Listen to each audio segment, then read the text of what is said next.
নমস্কার, আপনি দেখছেন এবিপি আনন্দ আর আপনার সঙ্গে আমি সুমন। শুরু করছি ঘণ্টাখানেক সঙ্গে সুমন এই মুহূর্তের সবথেকে বিস্ফোরক খবরটা দিয়ে। বাংলাদেশের প্রধানমন্ত্রী শেখ হাসিনা এবং বিরোধী দলনেত্রী খালেদা জিয়াকে হত্যার চক্রান্ত হয়েছিল। হত্যার চক্রান্ত যেখানে হয়েছিল সেটা পাক অধিকৃত কাশ্মীরের কোনো দুর্গম উপত্যকা নয়, কিংবা আফগানিস্তানের তালিবান অধ্যুষিত কোনো জায়গা নয়। যে জায়গায় হয়েছিল বলে ভারতীয় গোয়েন্দারা বাংলাদেশকে, ঢাকাকে তথ্য প্রমাণ পাঠাচ্ছে, তা আমাদের রাতের ঘুম কেড়ে নেওয়ার পক্ষে যথেষ্ট।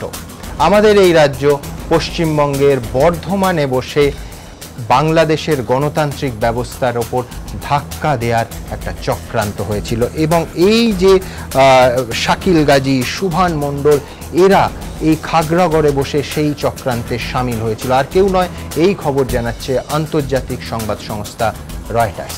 আমাদের আজকের এই বিতর্কের প্রথম বিষয় হলো হাসিনা খালিদা হত্যার ছক বর্ধমানে, ঢাকাকে জানাচ্ছে দিল্লি। এই মুহূর্তে আমার সঙ্গে স্টুডিওতে আছেন কীর্তি আজাদ, বিজেপি সাংসদ, আছেন সমীর মিত্র, প্রাক্তন ডিআইজি বিএসএফ, আছেন অজয় সরকার, বাংলাদেশ থেকে আমাদের বিশেষ অতিথি, আওয়ামী লীগের কেন্দ্রীয় কমিটির সহ সম্পাদক এবং তৃণমূল কর্মী সোমনাথ সিনহা রায়। আমি আসবো, কিন্তু তার আগে যে চক্রান্তের খবর সত্যি সত্যি যে কোনো পশ্চিমবঙ্গবাসী, এমনকি ভারতবাসীরও রাতের ঘুম কেড়ে নেওয়ার পক্ষে যথেষ্ট, সেই খবরটা দেখাবো আপনাদের।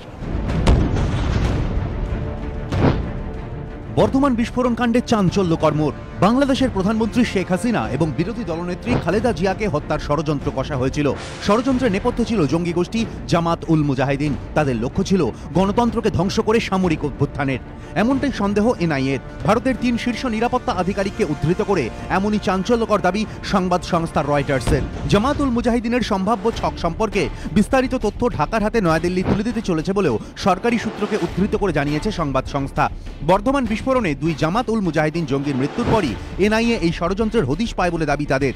রয়টার্সের দাবি, পুলিশ জানিয়েছে হামলার ছক কষার জন্য ভারতের মাটিকে নিরাপদ ঘাঁটি হিসেবে ব্যবহার করেছিল বাংলাদেশি জঙ্গিরা। রয়টার্সের আরও দাবি, নাম প্রকাশে অনিচ্ছুক স্বরাষ্ট্র মন্ত্রকের এক আধিকারিক জানিয়েছেন, বাংলাদেশের প্রথম সারির রাজনীতিবিদদের ওপর হামলা চালিয়ে গণতন্ত্রের অবসান ঘটানোর ছক কষা হয়েছিল। ভারতের মাটিতে বসে গোটা পরিকল্পনা করা হয়। সংবাদ সংস্থা রয়টার্সের দাবি, বাংলাদেশের স্বরাষ্ট্র প্রতিমন্ত্রী আসাদুজ্জামান খান জানিয়েছেন, বাংলাদেশের রাজনৈতিক নেতাদের ওপর হামলার আশঙ্কার কথা বেসরকারিভাবে ভারত সরকারের তরফে জানানো হয়েছে। এই খবর পাওয়ার পর আমরা নিরাপত্তা ব্যবস্থা আরও কড়া করেছি। গোটা বিষয় নিয়ে পশ্চিমবঙ্গের স্বরাষ্ট্র সচিব বাসুদেব বন্দ্যোপাধ্যায়ের কোনো প্রতিক্রিয়া পাওয়া যায়নি বলে জানিয়েছে রয়টার্স। এবিপি আনন্দ। অজয়বাবু, আমি আপনাকে দিয়ে শুরু করব। ঘটনাচক্রে এই অনুষ্ঠান যেদিন আমরা করছি, আজকেই জামাতে ইসলামীর প্রধান মতিউর রহমান নিজামীর মৃত্যুদণ্ডের আদেশ দিয়েছে ট্রাইব্যুনাল, আর আজকে এই খবর আমাদের সামনে এসছে। আওয়ামী লীগের তরফ থেকে আমি প্রতিক্রিয়া জানতে চাইবো আপনার। আওয়ামী লীগের তরফ থেকে দেশের প্রচলিত বিচার ব্যবস্থার প্রতি সম্পূর্ণ আস্থা আছে, যে রায় মানবতা বিরোধী বিশেষ ট্রাইব্যুনাল দিয়েছে। আমরা আজকে যে চক্রান্তের খবর দিয়ে এই অনুষ্ঠান আমরা শুরু করলাম, সেটা নিয়ে কি ভাবছেন আপনারা? আপনি কেন্দ্রীয় কমিটির সহ সম্পাদক। এটা তো একটা সাংঘাতিক ব্যাপার যে ভারতবর্ষের মাটি, ভারতকে আমরা অকৃত্রিম বন্ধু বলে জানি, যে 1971 সাল থেকে আমাদের মুক্তিযুদ্ধকালীন সময় থেকে ভারতবর্ষকে বন্ধু বলে জানি। সেই ভারতের মাটিতে থেকে বাংলাদেশের গণতান্ত্রিক ব্যবস্থাকে ধ্বংস করার জন্য আমাদের প্রধানমন্ত্রী এবং একটা বড় রাজনৈতিক দলের নেতার হামলার ছক কষা এটা আমাদেরকে ভাবিয়ে তুলেছে, হতাশ করেছে। এবং আমরা তো দীর্ঘদিন ধরে বলে আসছি যে ভারতের পশ্চিম বাংলায় আমাদের বাংলাদেশ থেকে অনেক সন্ত্রাসী জামাতের লোকজন এসে এখানে আশ্রয় গেড়ে আছে, তাদেরকে আমাদের হাতে তুলে দিন। ভারত সরকারকে জানিয়েছেন? হ্যাঁ, আমাদের অফিসিয়ালি আমাদের সরকারের তরফ থেকে জানানো হয়েছে। আমাদের পুলিশ প্রশাসন বিভিন্ন সময় তাদেরকে গ্রেপ্তার করার জন্য চেষ্টা করে ব্যর্থ হয়েছে। আপনারা জানেন যে পশ্চিমবাংলার যে বসিরহাটের লাগোয়া বাংলাদেশের সাতক্ষীরা জেলার জামাতের প্রাক্তন এমপি আছেন ওখানে 2 জন, মাওলানা আব্দুল খালেক এবং মুহাদ্দিস আব্দুল খালেক, যারা এমপি জামাত ইসলামী থেকে নির্বাচিত হয়েছিল।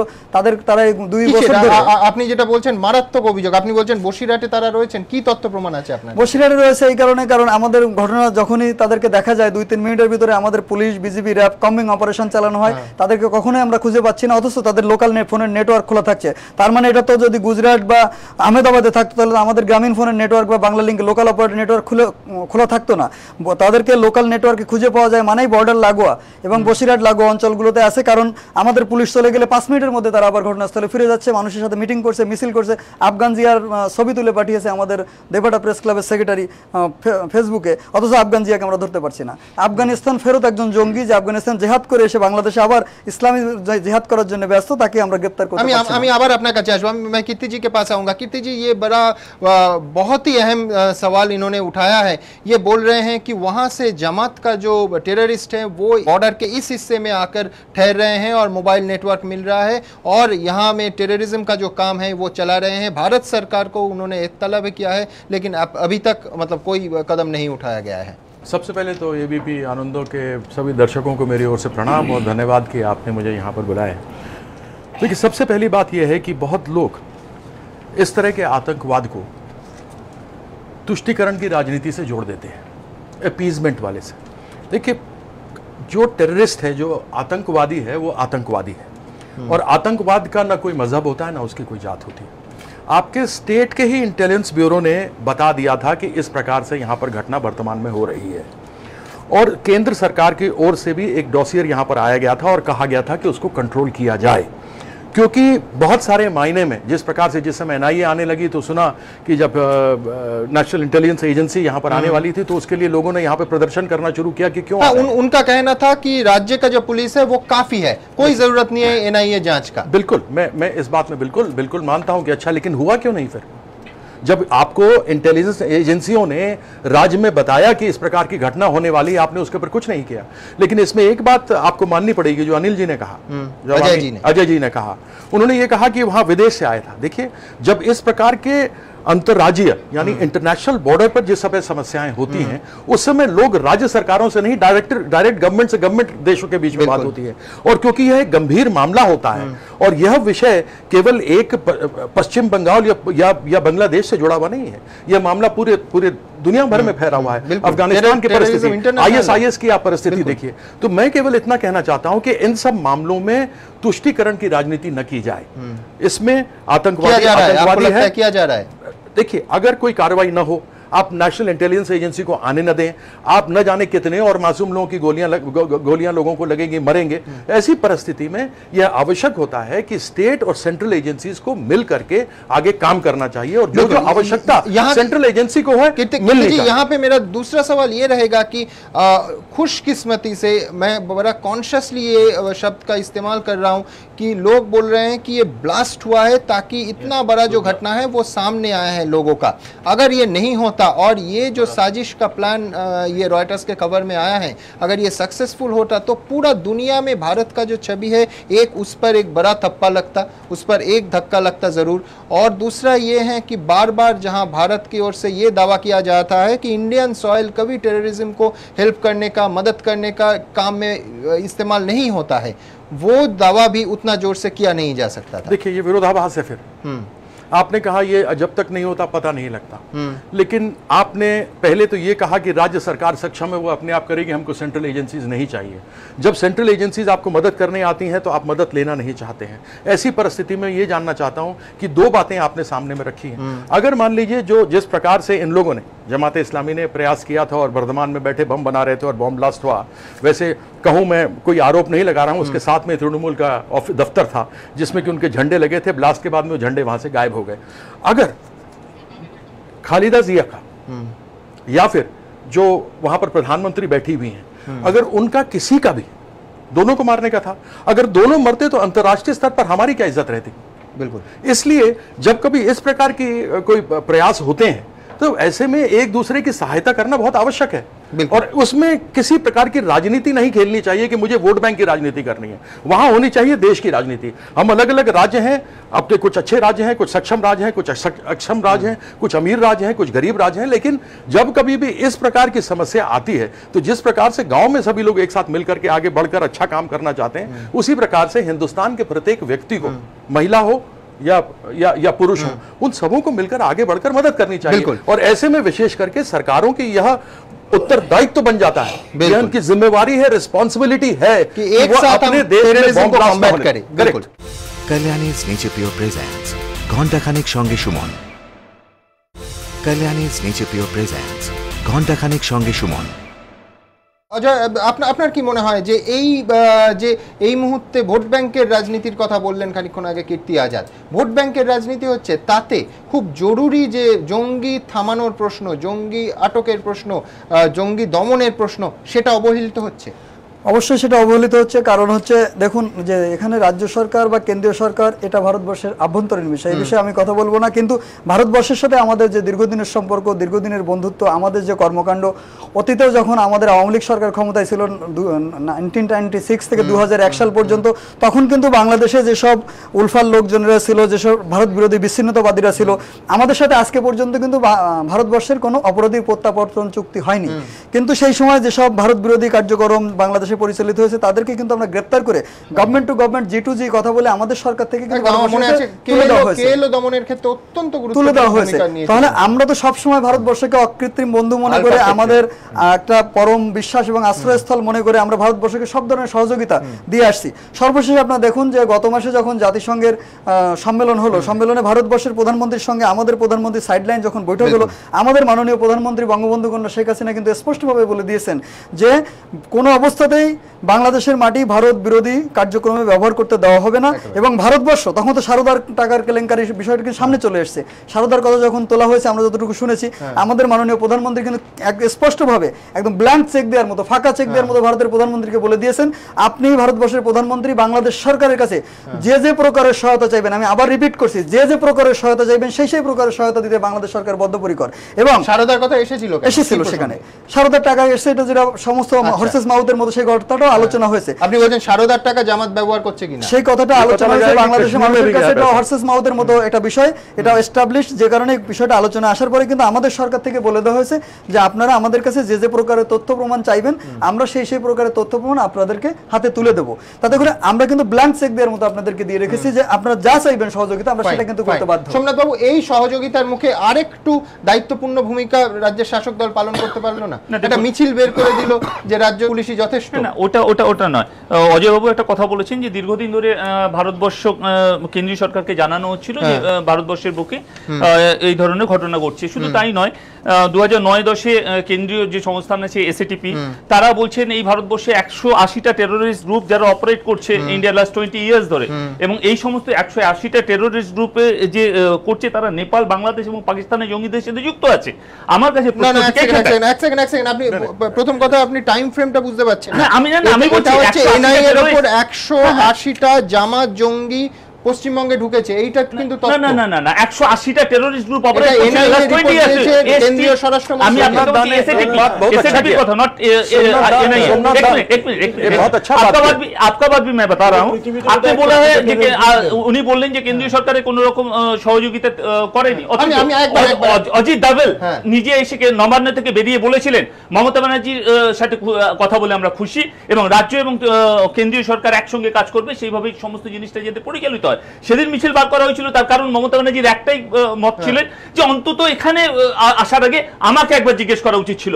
ঠিক যেভাবে বিহারের পুলিশ মোদির সভাতে বোম ব্লাস্ট হওয়ার পরে বিহারের পুলিশ বাধা দিয়েছিল, তখন ওখানকার নীতিশ না অপোজ করেনি, কিন্তু নীতিশ কুমার বলেছিলেন আসবার কথা। এইটুকুনি আমি আপনাকে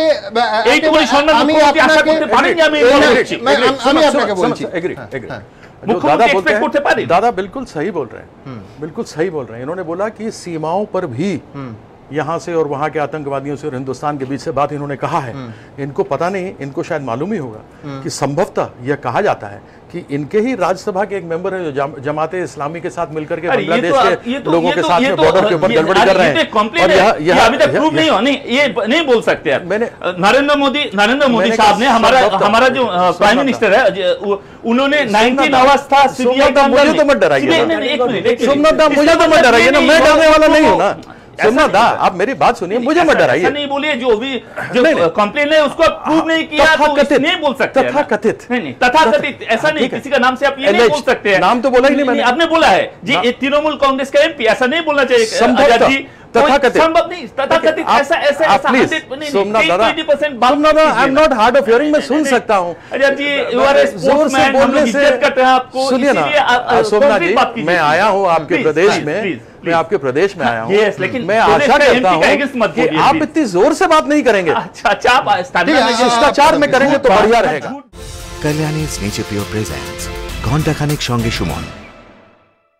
Kalyani's Nature Pure presents ঘন্টা খানেক সঙ্গে সুমন।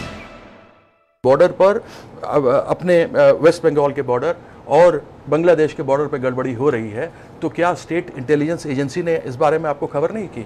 और क्या आपको सेंट्रल गवर्नमेंट ने इसकी खबर नहीं की? और यदि खबर की तो उसके ऊपर आपने कार्रवाई क्या की? और कौन आदमी है? यदि लोग गलत नाम ले रहे हैं तो उसका नाम साफ क्यों नहीं हो रहा? जी यही पर क्वेश्चन है। वेस्ट बंगाल तो इंडिया का बाहर नहीं है ना, वेस्ट बंगाल इंडिया के बाहर नहीं है। अगर टेररिस्ट यहाँ पर है, सेंट्रल गवर्नमेंट चित्त भी मेरी, पट भी मेरी है यहाँ से टेररिस्ट उत्तर करने के আমি আপনাকে সোমনাথ বাবু একটু ওয়েস্ট বলতে বেঙ্গল বাধ্য নট হচ্ছি। Outside of India. ফাইন, আমি আপনাকে বলতে বাধ্য হচ্ছি। আপনি একদিকে বলছেন যে এনআইএ মমতা বন্দ্যোপাধ্যায়কে সামান্য বলে expectation এর মুখ্যমন্ত্রী, yes।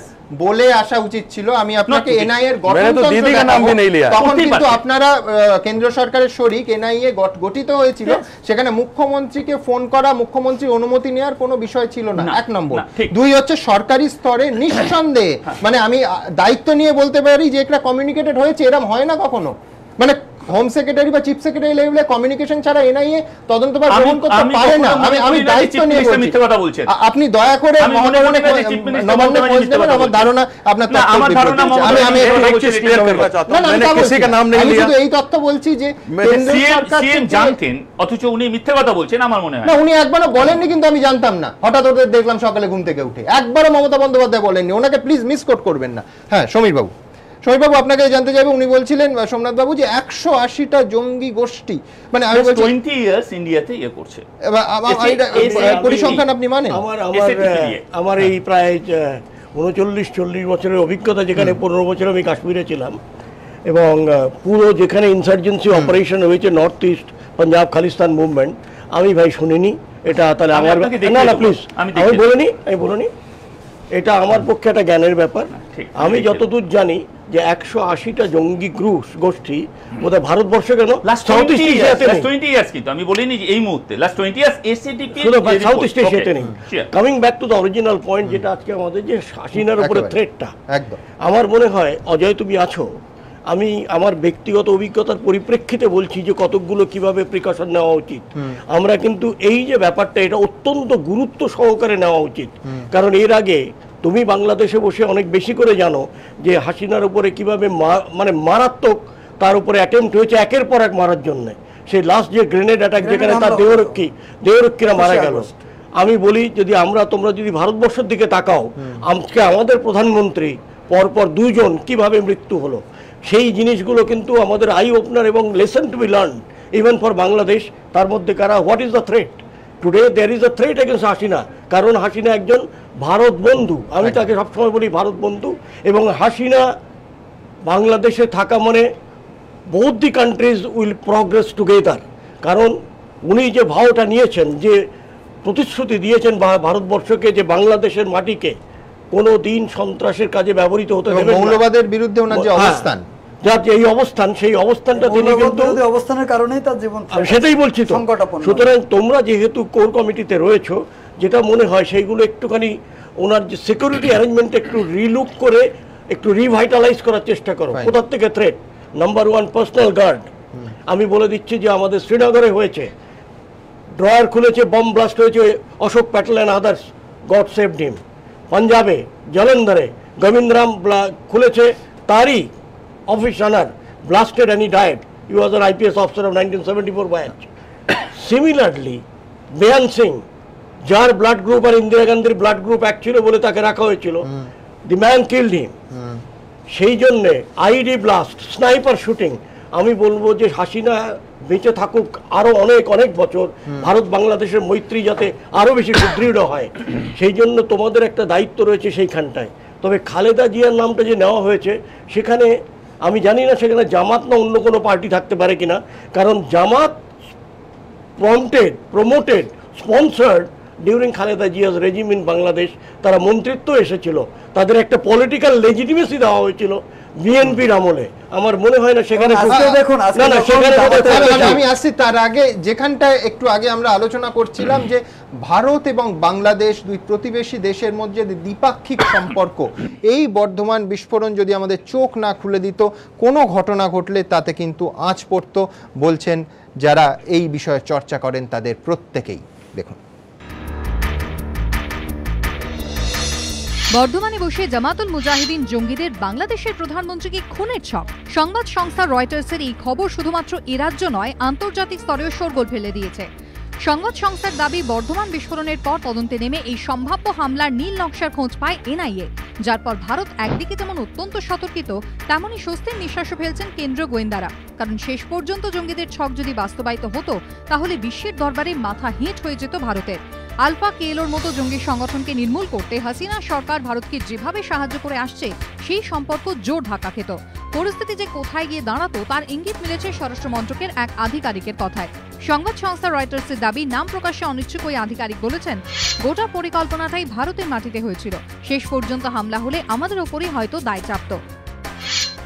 ভারতের বিরুদ্ধে কোনো অভিযোগের আঙুল উঠলেই তাকে হাতিয়ার করার চেষ্টা করত পাকিস্তান। কারণ জঙ্গিদের নিজেদের দেশের মাটি ব্যবহার করতে দিয়ে দীর্ঘদিন ধরে ভারতের সন্ত্রাসবাদী কার্যকলাপে মদত দিয়ে আসছে ইসলামাবাদ, যে কারণে বিশ্ব দরবারে কিছুটা হলেও একঘরে তারা।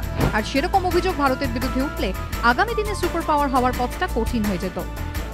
বিশেষত পাকিস্তান একটা প্রচারের একটা হাতিয়ার পেয়ে যাবে, এগুলো সবই সত্যি।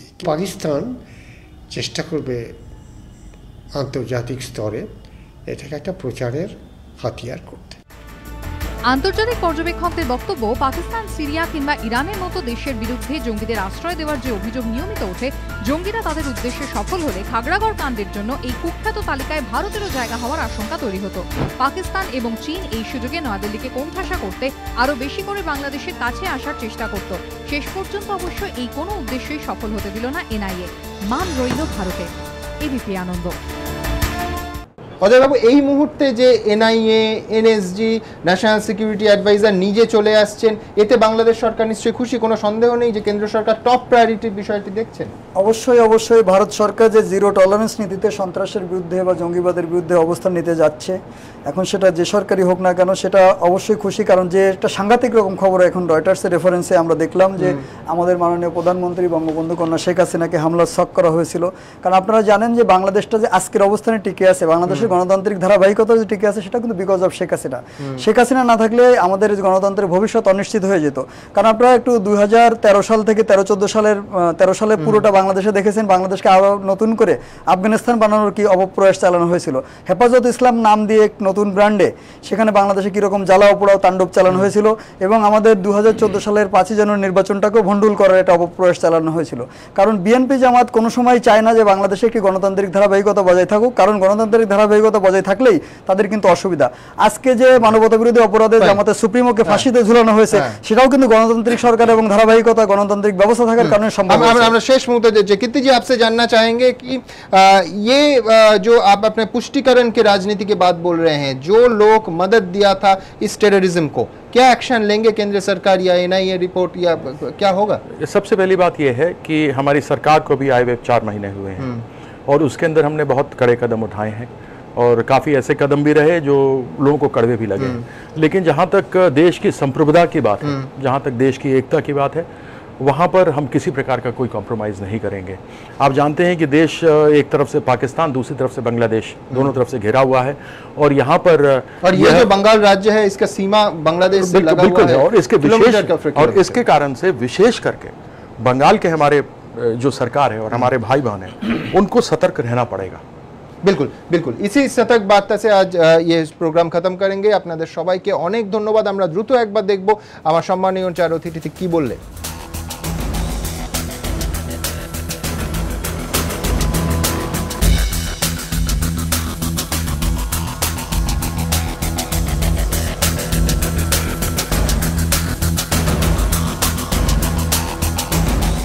একটা ছোট্ট বিরতির সময় হয়ে গেছে। বিরতির পর এসে দেখব বাংলার মাটি জঙ্গি ঘাঁটি, এই প্রশ্ন আমাদের। তার কারণ এবিপি আনন্দের হাতে এসেছে এক্সক্লুসিভ সেই রিপোর্ট, এনআইএ রিপোর্ট, যা অজিত ডোভাল ন্যাশনাল সিকিউরিটি অ্যাডভাইজারের হাতে এনআইএ তুলে দিয়েছিল। কি আছে সেই রিপোর্টে দেখাবো ছোট্ট বিরতির পর।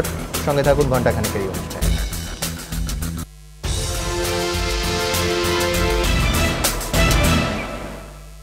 Kalyani's Nature Pure presents ঘণ্টাখানেক সঙ্গে Suman. Kalyani's Nature Pure presents ঘণ্টাখানেক সঙ্গে সুমন।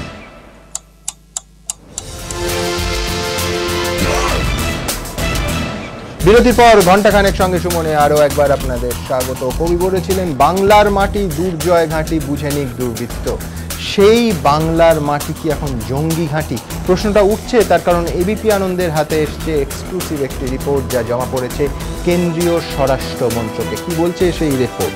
বলা হচ্ছে যে বর্ধমান কাণ্ডের সন্দেহভাজন যে জেরা করে জানা গেছে যে 2013 এবং 2014 এই 2 বছরে পশ্চিমবঙ্গে তৈরি হয়েছে প্রচুর বোমা এবং তার মধ্যে 5টি কনসাইনমেন্টে 60টি বোমা, তার মধ্যে অত্যন্ত আধুনিক শক্তিশালী বোমা যেমন রয়েছে তেমন ক্রুড বোমাও আছে, তা সীমান্ত পেরিয়ে বাংলাদেশে পৌঁছে গেছে। অত্যন্ত দুর্ভাগ্যজনক এবং গুরুত্বপূর্ণ এই খবর, কোনো সন্দেহ নেই। এই মুহূর্তে তাই নিয়েই আমাদের আলোচনা। আমাদের এখনকার প্রশ্ন, বাংলার মাটি কি সত্যি জঙ্গি ঘাঁটি? আলোচনার জন্য আমার সঙ্গে আছেন, আমার একদিকে আছেন সিপিএম নেতা শ্রমিক লাহিড়ী, আছেন বিজেপি নেতা অসীম সরকার, অন্যদিকে আছেন দেবনারায়ণ সরকার অধ্যাপক এবং অজয় সরকার আওয়ামী লীগের কেন্দ্রীয় কমিটির সহ সম্পাদক। ওদের কাছে আসবো, কিন্তু তার আগে আপনাদের দেখাবো সেই এক্সক্লুসিভ রিপোর্ট কেন্দ্রীয় স্বরাষ্ট্র মন্ত্রক সূত্রে যা আমাদের হাতে এসেছে।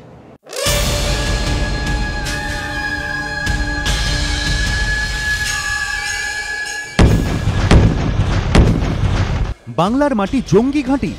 কেন্দ্রীয় স্বরাষ্ট্রমন্ত্রক সূত্রে খবর, বর্ধমান কাণ্ডে সন্দেহভাজনদের জেরা করে গোয়েন্দারা জানতে পেরেছেন 2013 এবং 2014 এই 2 বছরে পশ্চিমবঙ্গে বোমা তৈরি করে তা পাঠানো হয়েছিল বাংলাদেশে।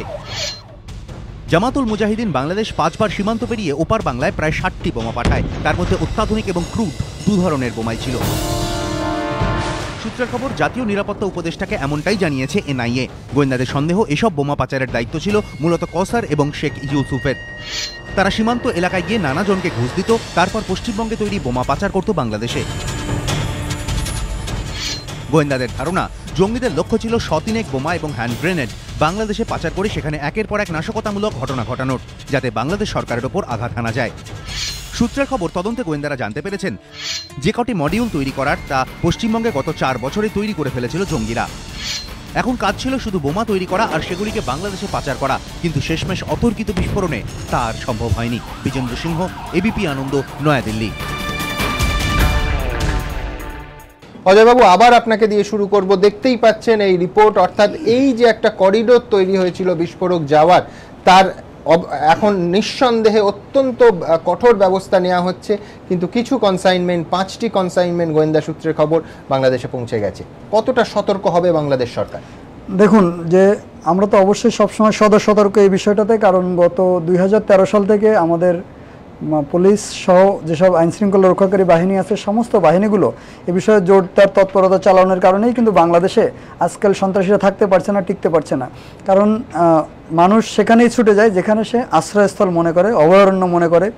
শুধু মানুষ কেন, আপনারা জানেন পশু পাখির জন্য অভয়ারণ্য থাকে, মাছের জন্য অভয়ারণ্য থাকে। তো এখন তো দেখছি বাংলাদেশের সরকারের, ভারত সরকারকে দেওয়া যে প্রতিশ্রুতি যে সন্ত্রাসীর বিরুদ্ধে আপোষ নাই, সন্ত্রাসীর বিরুদ্ধে জিরো টলারেন্স নীতি, এই ভূমিকার কারণে বাংলাদেশের সন্ত্রাসীরা থাকতে না পেরে, টিকতে না পেরে তারা ভারতবর্ষের এসে পশ্চিমবাংলায় স্পেশালি এসে আশ্রয় প্রশ্রয় গ্রহণ করছে এবং সেখানে থেকে ভারত সরকার অত্যন্ত তৎপর ভূমিকা গ্রহণ করছেন। আপনি মানবেন এই মুহূর্তে প্রায় একাধিক সেন্ট্রাল এজেন্সি, কেন্দ্রীয় গোয়েন্দা সংস্থা এই রাজ্যে কাজ করছে। অবশ্যই কাজ করছে, কিন্তু এখন খবরটা কি সাংঘাতিক। আজকে আমার প্রধানমন্ত্রীকে মারা ষড়যন্ত্র হচ্ছিল।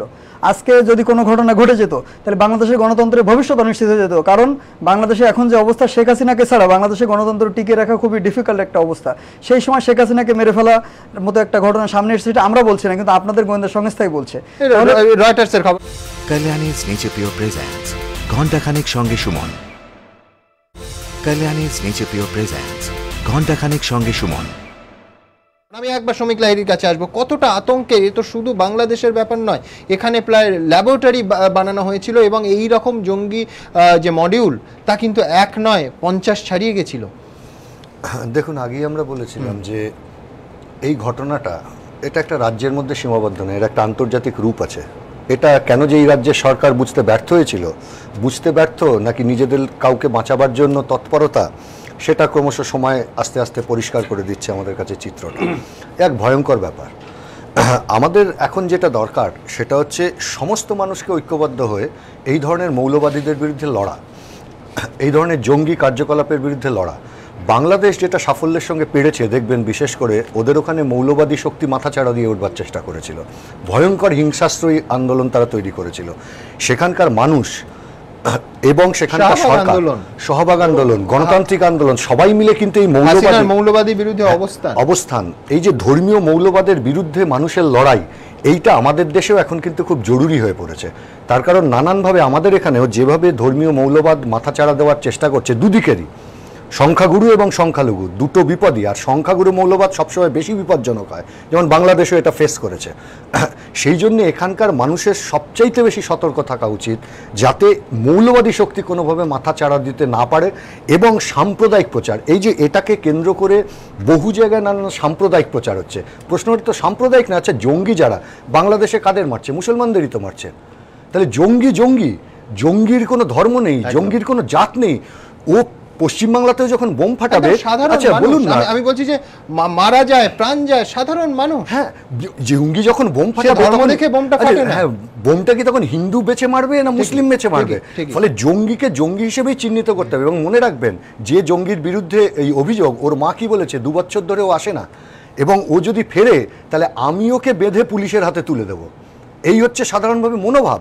ফলে এখানে একটা সম্প্রদায়ের মানুষকে চিহ্নিত করে কেউ ঘোলা জলে মাছ ধরবার চেষ্টা করছে, বিপজ্জনক। বাংলাদেশ যদি পারে সেখানে এই জামাত সহ যে মৌলবাদী শক্তি আছে তার বিরুদ্ধে সর্বাত্মক গণতান্ত্রিক আন্দোলন তৈরি করতে, তাহলে আমাদের এখানে কেন পারবো না? তার কারণ এখানে বিপজ্জনক বিষয় আছে। ইতিমধ্যে হিন্দু মৌলবাদী শক্তি মাথাচাড়া দিচ্ছে এবং রাষ্ট্র শক্তিকে ব্যবহার করবার চেষ্টা চলছে। দেখা যাচ্ছে হিন্দু মৌলবাদী শক্তি, শেষ করি, হিন্দু মৌলবাদী শক্তির RSS এর প্রধানের বক্তব্য টেলিভিশনে লাইভ টেলিকাস্ট করা হচ্ছে। এ বিপজ্জনক ঝোঁক। এবং ইতিমধ্যে কেন্দ্রীয় মন্ত্রিসভার সদস্যরা তারা গিয়ে RSS এর হেডকোয়ার্টারে আলোচনা করে আসছেন। আলোচনা করে যদি সরকার চলে মৌলবাদীদের সঙ্গে, তাহলে চেষ্টা করলে আমি উত্তর তো দেবো। রাষ্ট্রশক্তি ব্যবহার করছে। শ্রমিকবাবু বিদগ্ধ মানুষ, বেশি কথা বলবো না, তবে প্রশ্ন হচ্ছে উনি বাংলাটা বোধহয় সঠিক জানেন না। হিন্দু শব্দ, হিন্দু বলে কোনো ধর্ম ভারতবর্ষে নেই, অন্তত আমার জানা নেই হিন্দু বলে কোনো ধর্ম আছে। এদেশে অনেক রকম ধর্ম আছে, বৈষ্ণব আছে, শাক্ত আছে, শৈব আছে, নানান রকম ধর্ম আছে। হিন্দু বলে কোনো ধর্ম এই রাজ্যে, এই রাষ্ট্রে নেই। সিন্ধু শব্দটা পারসিকরা উচ্চারণ করতে পারত না বলে হিন্দু শব্দের উৎপত্তি হয়েছে। এই সিন্ধু তীরবর্তী অঞ্চলে যারা থাকে তারা প্রত্যেকে হিন্দু, মানে তাদের যাই কাস্ট, ক্রিড, ধর্ম, রিলিজিয়ন, আবার সন্ত্রাসের প্রসঙ্গে আসবো। হ্যাঁ, উনি বলছেন রাষ্ট্রশক্তি ব্যবহার করে আরেক ধরনের মৌলবাদ উচ্ছেদ করার চেষ্টা করা হচ্ছে। আমি আবারও বলছি, শ্রমিকবাবুরা ঘোলা জলে মাছ ধরার চেষ্টা করছেন নিশ্চিহ্ন হয়ে যাওয়ার পর। তারা ভাবছেন এখান থেকে যদি কিছু ডিভিডেন্ড পাওয়া যায়। কোথায় ছিলেন এতকাল? কোন সাম্প্রদায়িকতার প্রশ্রয় দিয়েছেন? কেন গেটো সিস্টেম তৈরি করেছেন? আজকে সেই জবাবগুলো ওদের মানুষের কাছে দিতে হবে। আমি আসবো অসীম বাবু, কতটা বিপজ্জনক এই ঘটনা, এই বর্ধমানের বিস্ফোরণ তা কিন্তু চোখে আঙুল দিয়ে দেখিয়ে দিয়েছে। এবং আপনাদের এখন দেখাবো যে যখন এই শেখ রেজাউলের বাড়িতে বিশেষ প্রশিক্ষিত বিস্ফোরক খোঁজার জন্য একটা তল্লাশি চলছিল, ছাদ থেকে কাঠের গুঁড়োর সঙ্গে মিশে RDX এর গুঁড়ো পাওয়া গেছে। অন্তত বিশেষ করে যন্ত্র সেটা চিহ্নিত করেছে। কোনো সন্দেহ নেই যে RDX যদি সত্যিই সেখানে আমদানি হয়ে থাকে, যেটা গোয়েন্দাদের সন্দেহ যে এই মুহূর্তে সেই বাড়িতে না থাকলেও আগে সেখানে আমদানি হয়েছে, তা মারাত্মক। তার কারণ সেইটা যদি সেখানে আমদানি হয়ে থাকে, কোনো সন্দেহ নেই যে পাকিস্তানি ISI লিঙ্ক অবশ্য এখান থেকেও আবিষ্কৃত হতে পারে।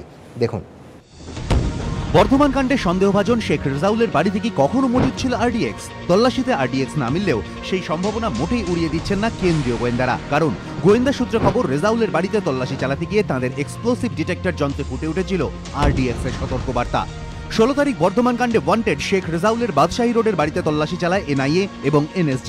গোয়েন্দা সূত্রে খবর, বাড়ি জুড়ে তন্ন তন্ন করে তল্লাশি চালানোর পর তারা যান ছাদে। হাতে থাকা এক্সপ্লোসিভ ডিটেক্টর দিয়ে কয়েকটি জায়গা পরীক্ষা নিরীক্ষা করতেই সেই যন্ত্রের মনিটরে ফুটে ওঠে সতর্কবার্তা RDX। গোয়েন্দা সূত্রে খবর, রেজাউলের বাড়ির ছাদে অনেক কাঠের গুঁড়ো পড়েছিল। তবে তাদের বক্তব্য, এক্সপ্লোসিভ ডিটেক্টর যন্ত্রটি এতটাই শক্তিশালী যে তাতে ভুল তথ্য ফুটে উঠতে পারে না। NSGর বিস্ফোরক বিশেষজ্ঞদের অনুমান, সম্ভবত রেজাউলের বাড়ির ছাদে কখনো RDX মজুত করা হয়েছিল। পরে তা সরানো হলেও সামান্য অংশবিশেষ হয়তো ছাদে রয়ে যায় এক্সপ্লোসিভ ডিটেক্টর যন্ত্রে, তাই ধরা পড়েছে। ছাদে কাঠের গুঁড়ো দেখে বিস্ফোরক বিশেষজ্ঞদের অনেকে বলছেন এক ধরনের আইইডি তৈরিতে ব্যবহৃত আরডিএক্স সহ অন্যান্য রাসায়নিক যাতে জলীয় বাষ্প না টানতে পারে সেজন্য অনেক সময় কাঠের গুঁড়ো ব্যবহার করা হয়। রেজাউলের বাড়িতে আরডিএক্স ব্যবহার করে আইইডি তৈরি হয়ে থাকলে তা কোথায় সরানো হয়েছে সেটাও এখন গোয়েন্দাদের মাথা ব্যথার অন্যতম কারণ। বিতনু চট্টোপাধ্যায়, এবিপি আনন্দ। দেবরায়ন বাবু, আপনার মনে হয় না যে দিস ইজ হাই টাইম, এখনো যদি রাজ্য সরকার সতর্ক না হয়, মানে একটা মডিউল ব্যর্থ হয়েছে, একটা বা ঘাঁটি বিস্ফোরণের জন্য সামনে এসেছে, তার সঙ্গে লিঙ্ক ৩-৪টে ঘাঁটি সামনে এসেছে, তার মানে শেষ হয়ে যায়নি। প্রত্যেকটি গোয়েন্দা রিপোর্ট, এমনকি কেন্দ্রীয় স্বরাষ্ট্র দপ্তরে যে রিপোর্ট জমা পড়েছে তাতে বলছে পাল্টা আঘাত আনতে পারে এই জঙ্গি গোষ্ঠীরা, এবং একদম এই ভাষায় লেখা হয়েছে দে উইল বাউন্স ব্যাক। সুতরাং এই আতঙ্ক কিন্তু এখানেই শেষ হয়ে যাচ্ছে না, এর একটা দীর্ঘস্থায়ী ধাক্কা আসতে পারে এবং তার জন্য প্রতি মুহূর্তে সতর্কতা প্রয়োজন। রাজ্য সতর্ক? অবশ্যই, আপনি কথাটা খুবই মারাত্মক অবস্থা। তবে প্রথমে এই দুটো কারণ দেখানো হয়েছে, সেটা হচ্ছে সময় এবং অর্থ। এই জঙ্গি গোষ্ঠীগুলো সব ব্যবহার করেছে এই রাজ্যে, ঠিক আছে, সুতরাং তারা বাউন্স ব্যাক করতে পারে না। আপনি ঠিকই, এটা এইসব মৌলবাদ যে কত মারাত্মক শ্রমিকবাবু বলছিলেন, আমি আর কথা বাড়াতে চাচ্ছি না। 26/10/14 টাইমস অফ ইন্ডিয়ার একটা লেখা দেখবেন, আমি লেখাটা পুরো পড়ছি না। এই মানে জামাতি মুজাহিদিন বাংলাদেশ এটা এটা শুরু হয়, ফার্স্ট অ্যাটেম্প হচ্ছে 2008 থেকে। এখানে লেখা দেখবেন, according to information supplied by Bangladesh rapid action bullet battalion to Indian intelligence agencies, a similar action against Awami League and BNP leaders had been planned before general election in Bangladesh in December 2008 এবং এই সময়ও ওরা এখান থেকে কিছু লোক রিক্রুট করে ওখানে নিয়ে চলে গিয়েছিল পরবর্তীকালে। এই জিনিসটা না, আমি একটা কথা বলছি, আমি বলছি এখানে ল্যাবরেটরি ফিজিক্স, না ঠিক ঠিক, তারপর থেকে না 2008, এখন যদি বলা হয় এই মানে গবেষণাগার তৈরি হয়েছে, না ঠিকই 8 থেকে এই জিনিসটা এখানে তো পরিষ্কার 8 থেকে আমাদের কোনো আপত্তি নেই। না একটা মানে আমি বলছি আমি 8 আর 11 না আমি শুনুন, আমার প্রশ্নটা না এটা ফেইলিওর। আপনি শুনুন, সেন্ট্রাল এজেন্সি, আমি ইন্টারনেট থেকে দেখলাম সেন্ট্রাল এজেন্সি 28টে ক্যাটাগরি আছে, তার মধ্যে এই ধরনের এনআইএ, আইবি, র, এনএসজি প্রায় 10-12টা আছে। যেমন ধরুন তোমার অনেক ধরনের, তা না প্রশ্নটা হচ্ছে কি শুধু স্টেট ফেইলিওর না, সেন্টার ফেইলিওর। কেন সেন্টারে কি আপনি ছিলেন না? না আমি নয়, কিন্তু আপনি এবার আসুন সেকেন্ড বক্তব্য। আমার বক্তব্য যে এই ফেইলিওরটা শুধু স্টেটের নয়, সেন্ট্রালেরও ফেইলিওর। সেন্ট্রাল তো নিশ্চয়ই, সেন্ট্রাল পারেনি কেন? সেন্ট্রাল পারেনি কেন 2008 থেকে? না সেন্ট্রাল 8 থেকে পারেনি কেন? আজকে আসার সঙ্গে সঙ্গে আপনার নেতৃত্ব তখন এই কথাটা বলো। সেকেন্ড বক্তব্য, আমার কথাটা ছিলেন কি ছিলেন? আমার কথা উনি বলছেন যে 2008 এ তো মমতা বন্দ্যোপাধ্যায় কেন্দ্রের সবথেকে বড় শরীর। না কেন্দ্রে কিন্তু আপনার কথার কেন্দ্র চলতো না, আমি বলছি রাজ্য ফেলিয়ারের দায়িত্ব করছেন। আমি স্টেটকে করছি না, আমি কেন্দ্রকে করছি। কেন্দ্রকে করুন না, কে ছিল তাকেই দেখবেন। কিন্তু জিনিসটা না তো এই ইন্টেলিজেন্সকে বলে দেয় বাংলাদেশের বিরুদ্ধে। তখনও কিন্তু হাসিনার সঙ্গে মৈত্রী ব্যবহারের জন্য অনেক চেষ্টা করে, ওরা বলুক না না ঠিক আছে, সবাই করেছেন। ও কেন আমি যে কথাটা না, একটাই আমার আপনাকে বলা, সেটা হচ্ছে উনি 2008 বলেছেন, মমতা বন্দ্যোপাধ্যায় 9-তে সরকারে জয়েন। না আমি বলছি, আমি 8 থেকেই বলছি, 8 থেকে এই জিনিসটা আমি পরিষ্কার, আমার লেখা আছে, আমি পরিষ্কার এই জানিয়েছে। বিবৃতি দিলেই কাজটা করাটাই তো বড়। বিবৃতি আপনাকে দেবে, ওকে দেবে, এটা বড় কথা না, কিন্তু কাজটা এনআইএকে আক্রমণ করেছেন, কেন্দ্র সরকার আক্রমণ করেছেন। আপনি দেখবেন কনফ্লিক্ট মিছিল বেরিয়ে দিয়ে কনফ্লিক্ট না শুনুন, এনআইএর সঙ্গে সেই সমস্যা নেই, আমরা বাধাতে পারি। গ্যাস সিলিন্ডার ভেবেছে আপনার না এই সব বলবেন না। আপনারা কি করছেন জানেন? শুনুন, আপনারা কি করছেন জানেন? একটা কথা বলি, এক মিনিট আমি জাস্ট বলে নি। সেটা হচ্ছে প্রশ্নটা হচ্ছে এই সিচুয়েশনের গ্র্যাভিটিটা প্রথমে তো বুঝতে পারে এইটা তো স্বীকার করতে। আচ্ছা, তারপর সেন্টার এবং বলেনি সেন্টার স্টেটের প্রশ্ন নয়, প্রশ্নটা আমি আপনি বুঝবো না, এক্সপার্ট বুঝবে। আচ্ছা, এসপি প্রথমে বললেন গ্যাস সিলিন্ডার, ভুল হয়েছে। আচ্ছা, এবার এসপি গিয়ে দেখলেন না গ্যাস সিলিন্ডার নয়, তারপর স্বরাষ্ট্র সচিব তিনি বলছেন দুদিন আমরা অপেক্ষা করেছিলাম কারণ পুজোর সময় যাতে গোলমাল না বাঁধে। তাহলে তখনই তারা বুঝতে পেরেছেন এই দুদিনের মধ্যে, আমি শেষ করিনি, দুদিনের মধ্যে বুঝতে পেরেছেন যে এটা সাধারণ গ্যাস সিলিন্ডার, সাধারণ বিস্ফোরণ না, এটা একটা ভয়ঙ্কর বিস্ফোরণ। তাহলে তখনই তো তাদের যারা বোঝেন সেই এক্সপার্টকে ডাকা উচিত ছিল, হাসাপ না করে, হাসাপ করার চেষ্টা না করে। তখন যদি এক্সপার্টকে ডাকতেন তারা, তাহলে তো এই বিতর্কগুলোই হতো না। কারণ সবাইকে মানে প্রশ্ন তা নয়, বিদ্রোহী করে এসব কথাবার্তা বলে দুদিনের মধ্যে মানেই সাবোটেজ নয়, ইনএফিশিয়েন্সি মানেই সাবোটেজ। আপনি বলছেন না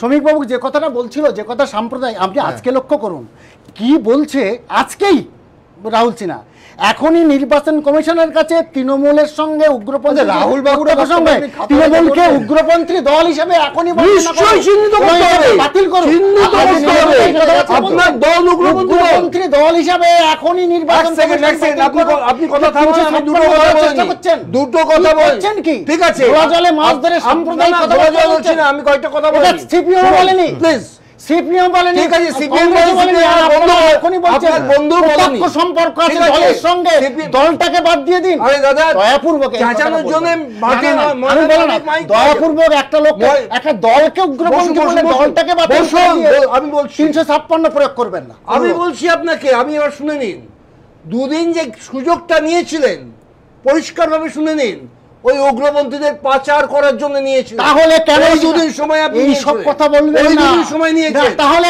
ধরেন না না দাঁড়ান, এনআইএর পাওয়ার আছে, সুযোগ দিল, এনআইএর পাওয়ার আছে, বলবেন না, বিতর্ক আসতে পারে, বিতর্ক নেই,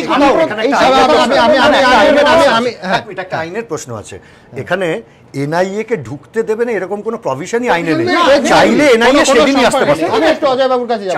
অজয় বাবু দেখছেন এটা নিয়ে বঙ্গ রাজনীতি দ্বিধাবিভক্ত, এটা নিয়ে কোনো মানে সন্দেহের অবকাশ নেই। আপনাদের স্ট্যান্ড কি? আওয়ামী লীগের আপনি কেন্দ্রীয় কমিটির সহ সম্পাদক, আপনাদের অবস্থান কি? আমাদের অবস্থান পশ্চিমবঙ্গ সরকারের অবস্থান নিয়ে, আমাদের পশ্চিমবঙ্গ সরকারের প্রতি আমাদের বর্তমান সরকার শুধু না, বাংলাদেশ আপামর জনগণ 15 কোটি মানুষ কিন্তু খুবই হতাশ।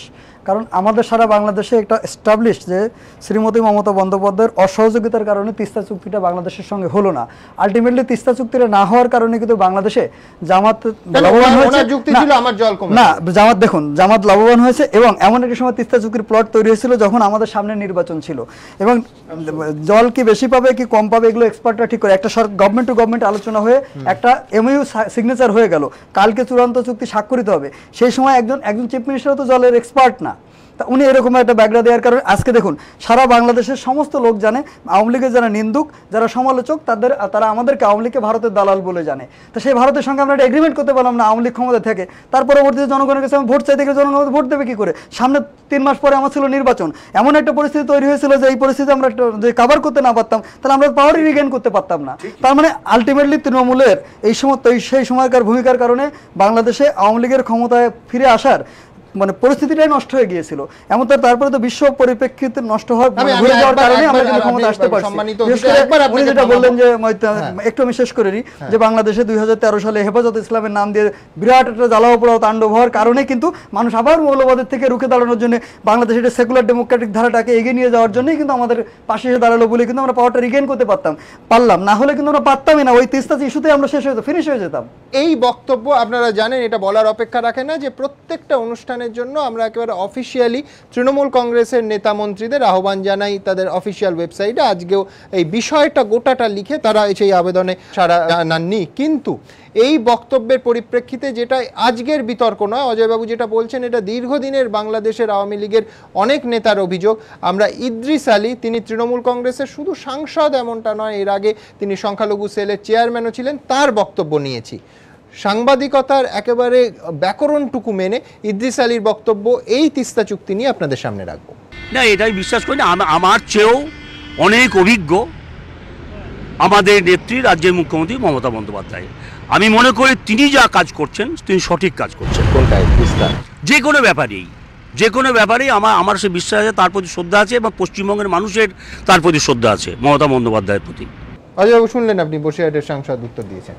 দেখুন, এই হাজী ইদ্রিস আলী, হাজী নুরুল, আহমেদ হাসান, ইমরান, এনাদের সম্পর্কে বাংলাদেশে হর্সেস মাউথ বিভিন্ন রকম খবর আছে, যেনারা আমাদের বাংলাদেশের মানুষের কাছে একটা খবর, এনাদের কাছে এনাদের সম্পর্কে অনেক বক্তব্য আছে, যেনারা নাকি বাংলাদেশে যাতায়াত করেন, আমাদের বিভিন্ন লোকের সাথে যোগাযোগ আছে, বিভিন্নভাবে বাংলাদেশের যারা স্বাধীনতা বিরোধী তাদের সাথে লিঙ্ক আপ আছে, এই ধরনের খবর কিন্তু বাংলাদেশে আছে। না, এটা খবর আমরা এ নিয়েও ইদ্রিস সাহেবকে জিজ্ঞেস করেছিলাম। ইদ্রিস আলী কি বলেছেন আপনাদের দেখাবো। আমার জীবনে আমি কোনোদিন বাংলাদেশে কোনোদিন বর্ডার পার হয়নি, আমার সঙ্গে কারোর কোনো সম্পর্ক নেই। আমি ইমরানের সঙ্গেও চিনতাম না, আমার সঙ্গে কারোর কোনো সম্পর্ক নেই। আমি নুরুল ইসলাম, আমি ছোটবেলা থেকে রাজনীতি থেকে এখানে ছিলাম, এখানেই আছি। আমি অত হাই র্যাঙ্কের লিডার না, আমি ছোটখাটো লিডার, আমি গ্রামের ছেলে, গ্রামের রাজনীতিটা করি, এমপি হয়েছিল বসিরহাটের, ব্যাস এইটুকুই আমার রাজনীতি জীবন। আমি এইসব কোনো জামাত চিনি না, আমি ওইসব জামাত টামাতের সঙ্গে আমার কোনো কারোর জানাশোনা নেই। কেউ কোনো এভিডেন্স দেখাতে পারলে আমাকে বলবেন, আমি তার উত্তর দেবো। কোনো কারোর সঙ্গে আমার কোনো সম্পর্ক নেই, আমি রাজনীতির গণ্ডির বাইরে কোনোদিন যাইনি। কোনো জন্য আমি জামাতকে টলারি করি না, জামাতকে পছন্দ করি না, আমি কোনো রাজনীতি আমি আমার রাজনীতির বাইরে আমি কোনোদিন যাইনি, এবং কোনো মুসলিম ধর্ম নিয়ে আমি কোনো মাতামাতি করি না, আমার কোনো এভিডেন্স নেই। আমি কোনো রকম কারোর সঙ্গে কোনো এসব করি না। আমি মুসলিম লীগ করতাম না, তার জামাত। আমি চ্যালেঞ্জ করছি, যদি তিনি প্রমাণ করতে পারেন আমি বাংলাদেশে গেছি, জামাতের সঙ্গে অভিযোগ আছে, তাহলে বললাম যে তিনি যদি প্রমাণ করতে পারেন তাহলে আমি জেলে যেতে রাজি আছি, না হলে তার জেলে যাওয়া উচিত। এসব অসভ্যতা, বর্বরতা, মিথ্যে কথা বলা বন্ধ হওয়া দরকার। আর ইমরান বা হাজী নুরুল, আমি কারোর সম্বন্ধে করে মন্তব্য করবে না, আইনের পথে চলবে।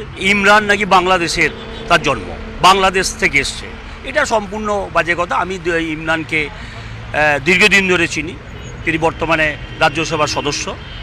তো তিনি জলপাইগুড়ির, আমার যতদূর নলেজ আছে এর ঘটনা সত্য, তিনি জলপাইগুড়ির ছেলে, বাংলাদেশের জন্ম নয়। এ ধরনের অপপ্রচার কোন উদ্দেশ্যে করছে আমি এটা বুঝতে পারি। ইমরান সম্বন্ধে জামাতে গেছে নাকি আমি সে প্রশ্নে আসছি না। যদি কেউ যান, হাজী নুরুলই যান বা ইমরানই যান, যদি আপনারা বলেন তাহলে আইনের পথে চলবে। কিন্তু আমি যেটুকু খবরের কাগজে পড়েছি যে তার বিরুদ্ধে, যে ইমরান সাহেবের বিরুদ্ধে যে একটা চক্র চলছে, এ বিষয়ে কোনো সন্দেহ নেই। হাজী নুরুল এবং ইদ্রিস আলীর বক্তব্য আপনাদের সামনে হুবহু আমরা রাখলাম। দেবকুমার বাবু, আমি তোমাকে একটা কথা বলছি, তুমি বলছি ভাই অনেক ছোট, আমি বলছি কি, দেখো একটা কাছে এই যে তিস্তা চুক্তিটা, এটা রাজ্যের স্বার্থ। দেখো উত্তরবঙ্গ, সিকিম যেভাবে ফ্লোটা আসছে, ফ্লোটা একদিকে সমস্যাটাতে দেখতে হবে। তুমি যেটা বলছো চুক্তি একটা করতে হবে, আজকে জানো আজকে আমাদের হলদিয়া বন্দর কি অবস্থা, যেখানে নাব্যতা ছিল 8, সেখানে 3-3.5 মিটারে চলে আসছে। সমস্যা এই জিনিস রাজ্যের স্বার্থটাকে উপেক্ষা করে তোমরা এটা করলে ভালো হয়। এইটা না জেনে, এইটা না জেনে কমিটি আছে, রাজ্যের স্বার্থ আগে কারা?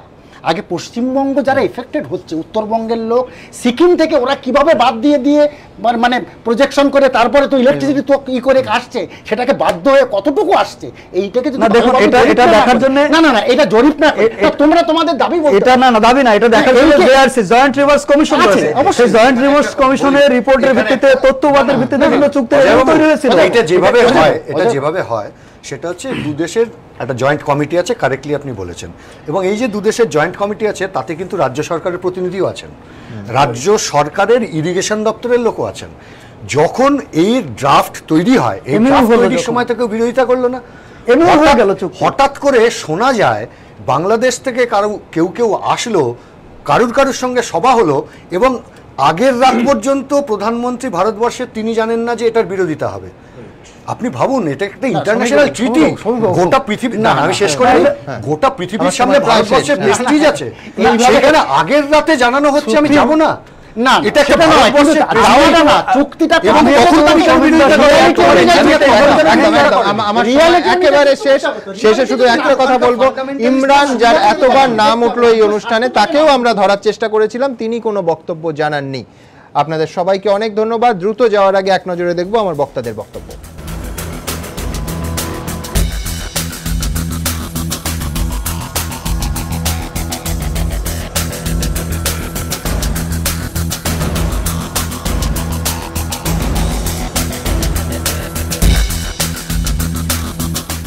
আপনাদের সবাইকে অনেক ধন্যবাদ। আমাদের সময় এখানেই শেষ, ঘণ্টাখানেকের এই অনুষ্ঠান শেষ করব। আগামীকাল আবার দেখা হবে ঠিক রাত 8টায়। ভালো থাকবেন, শুভরাত্রি।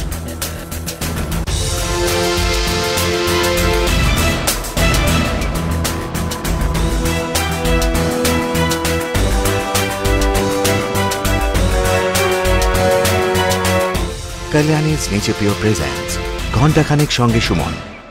নিবেদন করছে nature pure refined rice brand oil, আপনার হার্টের সত্যিকারের বন্ধু। সহযোগী নিবেদক Vivekananda hospital, Durgapur, a super specialty hospital with trauma care and heart institute.